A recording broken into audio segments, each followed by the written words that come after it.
We are taking your calls today for Dr. Zorba Paster. The number to call, 608-270-9933, and we have 3 lines open today if you have a question. Let's start with, welcome to you. Yes, Thank hi, you. Zorba. Thanks Good for to being see with us you. today. Good to be here. Let's start with Diane. Hi, Diane. What's your question? Good afternoon. Thank you for taking my call. I'm wondering if Dr. Paster has any opinions on the value of medical alert bracelets. Do they help EMTs, for example? And if so, what information should be included or excluded on them? Thank you very much. Good question. Well, the answer is they really do help EMTs. They really are important, especially if you have diabetes and you're on insulin. Because if you have diabetes, you're on insulin, you may appear to be drunk when you're not actually drunk, but you're actually in a diabetic coma. Either your blood sugar is way too high or way too low. So having a medical alert bracelet really can make a big difference. And then there are also bracelets called DNR, Do Not Resuscitate bracelets. Those are important for people in nursing homes, assisted living.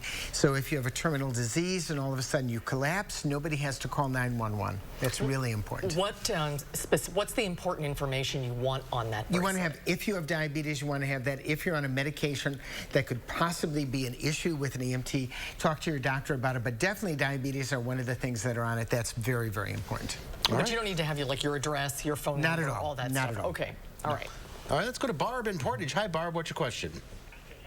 Yeah, my question is that I'm on a lot of different a lot of different medicine, and I'm having trouble trying to keep them straight. Sure. Sure. That can be a very big issue with people if you're on lots of medicines. So one of the things you want to do is get somebody, and that can include the pharmacy, to put it in a pill box. You know, these are nifty boxes that can be once a day, twice a day, 3 or 4 times a day. Either get a loved one to put it in the box, or pharmacies will do that so that you can actually take the medicines at the right time. And this is not a small issue. This is a big issue. Years ago, I had somebody, I couldn't cure her urinary tract infection. It said take 1 tablet twice a day for the antibiotic. So she took 1 at 9 o'clock in the morning and took the next one at 10 o'clock in the morning. She didn't want to forget taking the second pill. And we were not clear in our instructions, so that was very important. Get somebody to help you. That's the way to keep your And there's pills boxes straight. that you'll say morning, lunch, evening, dinner, and night. very, very important. Yeah. And there are some that'll even dispense the medicine for Absolutely. you. There's a hero thing. Yeah, right. That's exactly. But so your pharmacy will know, people will know, friends will know, senior citizens will know how to actually do that. Senior Citizen Centers, very, very important. All right. Let's go to Glenn in Evansville. Hi, Glenn. What's your question? Hi. I recently turned 64 years old, so I'm getting bombarded with information from Medicare. What's your opinion? On what? On Medicare and bombarding. Well, that's very good because there are different kinds. There's Medicare Advantage, then there's regular Medicare, and the answer, there are also agents that will help you with it. Talk to your physician. There's no simple answer to this.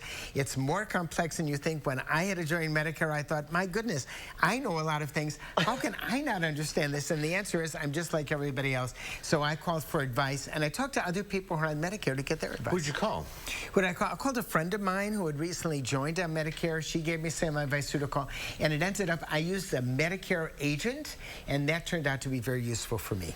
And you have to sign up. You don't have to. You got to sign up. You don't necessarily have to take the benefit. But you've got to sign up, and if you don't take Medicare Part, well, A, you have to sign up. If you don't take B and D at the right time, you will get a penalty that lasts for the rest of your life. Not just a one-and-done penalty, but forever. So you've that's got to sign up. complicated, yeah. Very complicated. Yeah. All right, let's go to Ellie in Madison. Hi, Ellie. What's your question? Yes, I've been tired a lot lately, and I've had a lot of falls, dizzy spells, and what can I do? Sure.